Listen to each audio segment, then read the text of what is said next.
राही कोही प्रीत दिया मंजिलां दा इंज मंजिल मुकाम दा वेख्या ना कदम कदम ते वार के हीरे मोती कदम कदम ते वार के हीरे मोती इंज राज लुटांदा वेख्या ना हंसा जय मासूम पुत्रा नूं मूंह मौत दे पाउंदे वेख्या ना हंसा जय मासूम पुत्रा नूं मूंह मौत दे पाउंदे वेख्या ना पिता कोई भी पुत्र दी मौत उत्ते गीत खुशी दे गाउंदा वेख्या ना। गुरु न्यारी गुरु सवारी खालसा साध संगत जी फतेह दी सांझ पाओ। वाहिगुरु जी का खालसा वाहिगुरु जी की फतेह। सब तो पहला तां समूह संगतां नूं नीले कोड़े दे शाह सवार शहीद पिता दे पुत्र ते शहीद पुत्रां दे पिता तन तन साहिब श्री गुरु गोबिंद सिंह जी के आगमन पुरब की लखां करोड़ां ते अरबां खरबां वार वधाई वधाई वधाई होवे जी। सत श्री अकाल। साध संगत जी मेरा अज का विषय है आनंदपुर साहब तो लैके चमकौर दी गढ़ी तक दा सफर। साध संगत जी अज मैं तुहाडे नाल इतिहासिक स्रोतां दी सांझ पाउणा चाहुंदी। कोशिश करो कि उस इतिहास के वर्तारे ते हमरा हो सको, अपनी मानसिकता दे विच उस इतिहास के वर्तारे का चित्रण कर सको। आनंदपुर साहब धरती का और टुकड़ा है जिसने संसार को बहुत कुछ दिता ते दे रहा है। आनंदपुर साहब की धरती ते बड़े वड्डे राजनीतिक फैसले हुए। इत्थे मजलूमां की बाह पकड़ी गई, उन्हां दी पुकार सुनी गई। एक कल्ला शहर ही नहीं, ये तो बेगमपुरा है। महाराज ने कवि कहते ने कि आनंदपुर विच अनंता वाजा वजदा है। आनंदपुर साहब की धरती ने सानू आज़ादी नाल जीण दी जाच दसी। जेड़ी मर्यादा करतारपुर साहब विखे प्रारंभ हुई, दसम पातशाह ने आनंदपुर साहब की धरती ते उसकी संपूर्णता की। साडा इतिहास कहता कि जिस वेले गुरु जी अमृत की दात की जाचना कर रहे सन, उस वेले पंच प्यारे साहिबाना ने कहा कि महाराज आप जी नू अमृत, तक गुरु जी ने कहा कि अकाल पुरख का हुक्म है कि जेड़ी मर्यादा गुरु नानक ने करतारपुर साहब विखे गुरु अंगद नू सीस झुका के प्रारंभ की, अज मैं समुचे पंथ नू गुरचेले दी संत पा के उसकी संपूर्णता करा। खालसा गुरु गुरु खालसा करूं मैं अब, खालसा गुरु गुरु खालसा करूं मैं अब, जैसे गुरु नानक अंगद को किए। श्री आनंदपुर साहब की धरती ते गुरु जी ने 29 साल गुजारे। अनेका रहमतां वरताइयां गुरु जी ने इस धरती ते। 8 महीने इस धरती ते केरा पिया, बस फिर दुखों का पहाड़ टुटना शुरू हो गया। साध संगत जी मैं तुहानू दसना चाहती कि इस इतिहास दे विच कितना दर्द है। इस वर्तारे दे विच किवें खून डोलिया सिखां दा, किवें शहादतां होईयां, किवें दुनिया की तवारीख रोंदी है ते किवें दुनिया के लोग इस तवारीख तो प्रभावित होंदे ने। पर अफसोस सिख प्रभावित नहीं। दुनिया की तवारीख प्रभावित होंदी, दुनिया के तरफ प्रभावित होंदे, पर अपने आप नू गुरु नानक दा सिख कहण वाला प्रभावित नहीं। जे किथे सिख प्रभावित होंदा तां अज पूरी दुनिया ते सिख धर्म फैल चुकिया होंदा। आनंदपुर साहब तब पिता का वसाया होया शहर सी, क्यों छड़ गए गुरु जी? किसी तो जमीन दान लई सी? नहीं खालसा जी, एक गल याद रखो, असी दुनिया की अवाहद कौम हाँ कि जिथे साड़े गुरु ने सानू प्रकट किया, उन्हें जमीन किसी तो दान नहीं लई, उहदे बापू की खरीदी हुई जमीन सी। साध संगत जी आपां अक्सर लड़ाई झगड़े दे विच कहंदे कि क्यों तेरे प्यो की जमीन है, पर आनंदपुर साहब बारे असी छाती ते हथ मार के कह सकते ने कि ए मेरे प्यो दे प्यो की जमीन है। गुरु तेग बहादुर जी की खरीदी हुई जमीन है, उन्होंने नवाजी हुई जमीन है। क्यों छड़ गए गुरु जी? क्योंकि जी कलगीधर पातशाह आनंदपुर साहब ना छड़ दे ते अज दे इन्हां इतिहासकारां ने पता है की कहना सी। इन्होंने कहना सी कि जे गुरु गोबिंद सिंह औरंगजेब की गल मन लेंदे तो सरसा दे खंडे जंग नहीं सी होनी। जे किथे गुरु ਗੋਬਿੰਦ ਸਿੰਘ ਜੀ ਸਾਡੇ ਕੁਰਾਨ ਦੀ ਕਸਮ ਦੀ ਲਾਜ ਰੱਖ ਲੈਂਦੇ ਤਾਂ ਸਰਹੰਦ ਦੇ ਵਿੱਚ ਪੁੱਤਰ ਸ਼ਹੀਦ ਨਹੀਂ ਸੀ ਹੋਣੇ। ਜੇ ਕਿਥੇ ਗੁਰੂ ਗੋਬਿੰਦ ਸਿੰਘ ਜੀ ਸਾਡੇ ਕੁਰਾਨ ਦੀ ਕਸਮ ਤੇ ਈਮਾਨ ਦਾ ਯਕੀਨ ਕਰ ਲੈਂਦੇ ਤਾਂ ਚਮਕੌਰ ਦੇ ਵਿੱਚ ਪੁੱਤਰ ਸ਼ਹੀਦ ਨਹੀਂ ਸੀ ਹੋਣੇ। ਗੁਰੂ ਜੀ ਨੂੰ ਇਸ ਸਾਰੇ ਵਰਤਾਰੇ ਬਾਰੇ ਪਤਾ ਸੀ, ਤਾਂ ਹੀ ਤਾਂ ਗੁਰੂ ਜੀ ਨੇ ਅਨੰਦਪੁਰ ਸਾਹਿਬ ਨੂੰ ਛੱਡਣ ਦਾ ਫੈਸਲਾ ਕੀਤਾ। ਸਾਧ ਸੰਗਤ ਜੀ, ਗਿਆਨੀ ਪਿੰਦਰਪਾਲ ਸਿੰਘ ਜੀ ਕਹਿੰਦੇ ਨੇ ਕਿ ਜਦੋਂ ਮੈਂ ਅਨੰਦਪੁਰ ਸਾਹਿਬ ਨੂੰ ਛੱਡਣ ਦੀ ਗੱਲ ਕਰਦਾ ਤਾਂ ਮੈਨੂੰ ਸੁਲਤਾਨਪੁਰ ਚੇਤੇ ਆਉਂਦਾ, ਜਿੱਥੇ ਨਵਾਬ ਦੇ ਨੌਕਰ ਨੇ ਗੁਰੂ ਜੀ ਨੂੰ ਕਿਹਾ ਕਿ ਨਾਨਕ ਤੁਹਾਨੂੰ ਨਵਾਬ ਬੁਲਾਉਂਦਾ ਪਿਆ। ਤਾਂ ਗੁਰੂ ਜੀ ਕਹਿੰਦੇ ਕਿਆ ਪੜੀ ਤੇਰੇ ਨਵਾਬ ਕੀ, ये और तेरा नवाब है, मेरा नहीं। नवाब नौकर ने जाके नवाब ਨੂੰ ਦੱਸਿਆ ਤਾਂ ਨਵਾਬ ਸਿਆਣਾ ਸੀ, ਕਿਹਾ ਐ ਮਤ ਬੋਲ ਕਿ ਮੈਂ ਬੁਲਾਇਆ, ਕਹਿ ਨਾਨਕ ਖੁਦਾਏ ਦੇ ਵਾਸਤੇ ਦੀਦਾਰ ਬਖਸ਼। ਨੌਕਰ ਗਿਆ ਤੇ ਕਿਹਾ ਨਾਨਕ ਨਵਾਬ ਕਹਿੰਦਾ ਖੁਦਾਏ ਦੇ ਵਾਸਤੇ ਦੀਦਾਰ ਬਖਸ਼। ਤਾਂ ਗੁਰੂ ਜੀ ਇੱਕੋ ਦਮ ਖੜੇ ਹੋ ਗਏ ਤੇ ਕਹਿਣ ਲੱਗੇ ਕਿ ਖੁਦਾਏ ਦੇ ਵਾਸਤੇ ਤਾਂ ਸਿਰ ਵੀ ਹਾਜ਼ਰ ਹੈ। बिल्कुल इसी तरह साध संगत जी जदों कुरान पढ़न वाले ने कुरान का वास्ता पाया तो गुरु जी ने आनंदपुर साहब नूं छड़ दिता।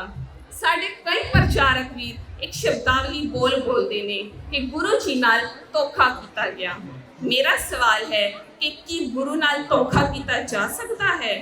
ते जे गुरु समर्थ है ताकि और धोखे भी जा सकता है? खालसा जी असी तो पढ़ते ने कि गुर परमेश्वर एक को जान ते जे परमात्मा समर्थ है, परमात्मा अजल है तो गुरु नूं भी नहीं चलिया जा सकता। गुरु ने तो छल करन वालियां दे चल नूं खत्म किया है, उन्होंने नंगा किया है। साध संगत जी आनंदपुर साहब तो तुरन वेले गुरु जी नाल 500 तो लैके 600 तक सिंह सी, जिन्हां विच 50 शाही डिब्बी ते उपर 100 ਚੱਕੀਆਂ ਪਿੰਡ ਦੇ ਵਿੱਚ ਤੇ 100 ਮਲਕਪੁਰ ਰੰਗੜਾਂ ਦੇ ਵਿੱਚ ਸ਼ਹੀਦ ਹੋ ਗਏ ਤੇ ਜਿਹੜੇ ਬਾਕੀ 250 ਸਿੰਘ ਸੀ ਉਹਨਾਂ ਵਿੱਚ 40 ਤੋਂ 42 ਗੁਰੂ ਜੀ ਨਾਲ ਚਮਕੌਰ ਦੀ ਕੜੀ ਪਹੁੰਚੇ ਤੇ 200 ਸਿੰਘ ਸਰਸਾ ਦੇ ਖੰਡੇ ਉੱਪਰ ਜੂਝ ਤੇ ਸ਼ਹੀਦੀ ਪ੍ਰਾਪਤ ਕਰ ਗਏ, ਜਿਨ੍ਹਾਂ ਦੇ ਨਾਮਾਂ ਤੇ ਪਿੰਡਾਂ ਦੇ ਇਤਿਹਾਸ ਲਈ ਅੱਜ ਵੀ ਸਾਡੀ ਤਵਾਰੀਖ ਮੁਹਤਾਜ ਹੈ। सच कहा ते हजे असी इतिहास की पूरी भी नहीं करती, क्योंकि इतिहास तो असी बहुत वड्डा सिरजिया पर उदे ते काम बहुत घट किया। मेरे ख्याल से असी पूरे इतिहास से कोई 1% काम भी नहीं किया, पर इतिहास के विच चंके असी बहुत निकाले, चंके असी बहुत खड्डे किए।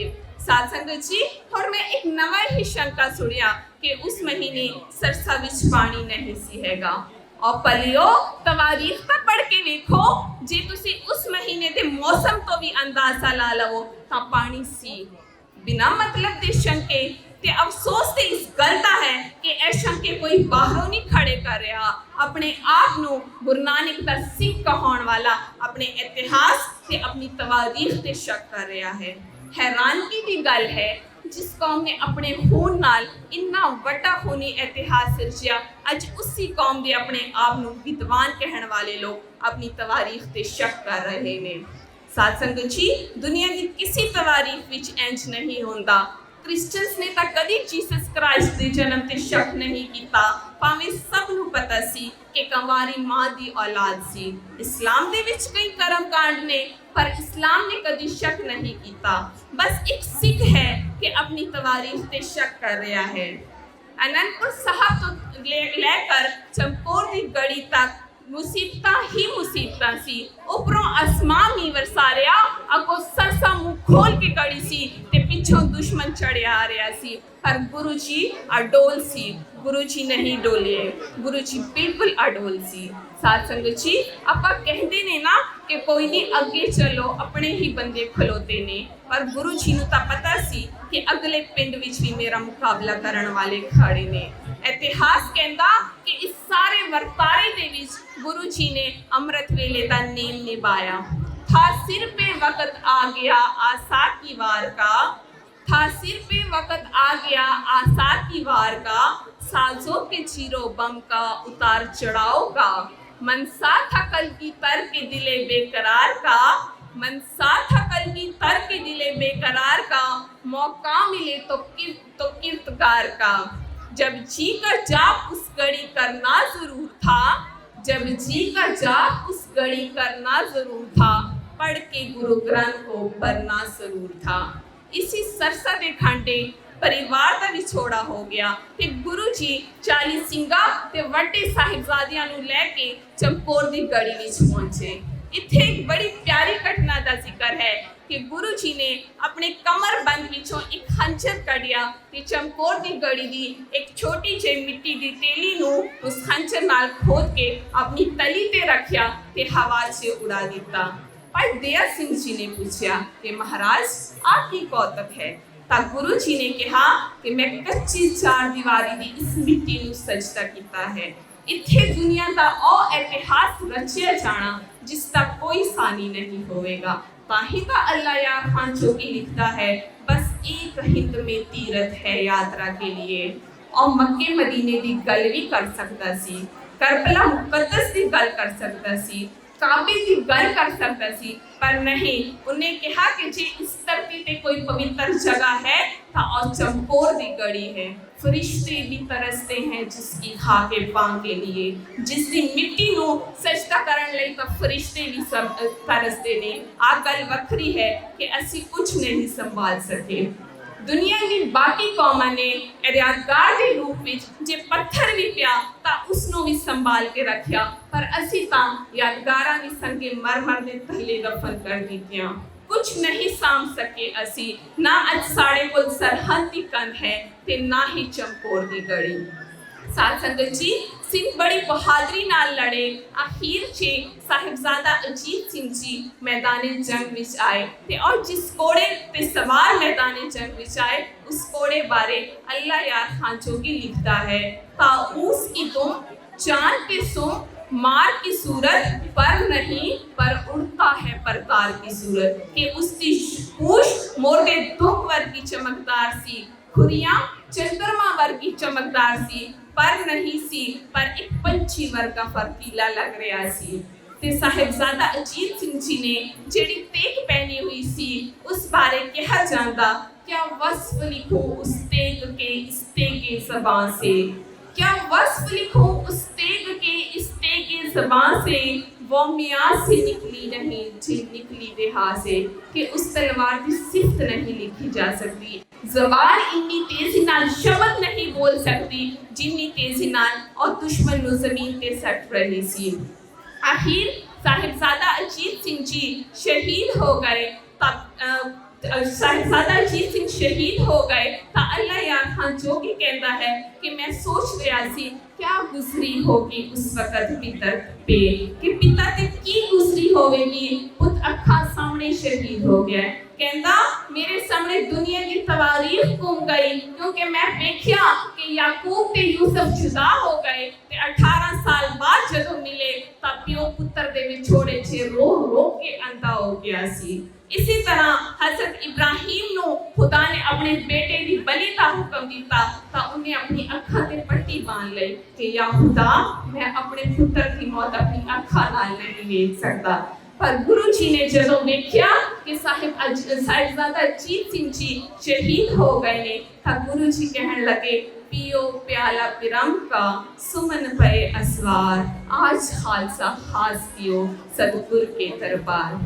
इसी तरह जब साहिबजादा अजीत सिंह जी ने जुझार सिंह जी ने जंग दे विच आउण दी इजाजत मंगी ता गुरु जी ने कहा, कुर्बान पितर को रण से इनकार नहीं, पर मैं तेरे को पूछना चाहूंगा, सिंह खेल का है रण का सच्चा वार नहीं, सिंह खेल का है रण का सच्चा वार नहीं, अच्छे से चलानी आती शायद तलवार नहीं। साहिबजादा जुझार सिंह जी ने कहा कि पिताजी मैं मनता हाँ कि मैनू अजीत वीरे वर्गा लड़ना नहीं आता, पर कम अज कम मैं शहीदी तो दे सकता हाँ, कम अज कम मैं शहीद तो हो सकता हाँ। साथ संगत जी साहिबजादा जुझार सिंह जी भी बड़ी बहादुरी नाल लड़ते लड़ते जदों मैदाने जंग दे विच शहीद हो गए ता गुरु जी ने वेख्या कि दोनों पुत्र शहीद हो गए ने ते शब्द उच्चारण किया, पंथ वसे मैं ऊजड़ा मन जाओ कनेरा, पंथ वसे मैं ऊजड़ा मन जाओ कनेरा, तेरा तुझको सौंपते क्या लागे मेरा। ਅਖੀਰ 'ਚ ਕੋਟਾਨ ਕੋਟ ਧੰਨਵਾਦ ਸਨਮਾਨਯੋਗ ਗੁਰੂ ਸਾਹਿਬ ਤੇ ਸਮੂਹ ਸਾਧ ਸੰਗਤ ਜੀ ਦਾ ਹੋਈਆਂ ਭੁੱਲਾਂ ਚੁੱਕਾਂ ਦੀ ਹੱਥ ਜੋੜ ਕੇ ਖਿਮਾ। ਵਾਹਿਗੁਰੂ ਜੀ ਕਾ ਖਾਲਸਾ ਵਾਹਿਗੁਰੂ ਜੀ ਕੀ ਫਤਿਹ।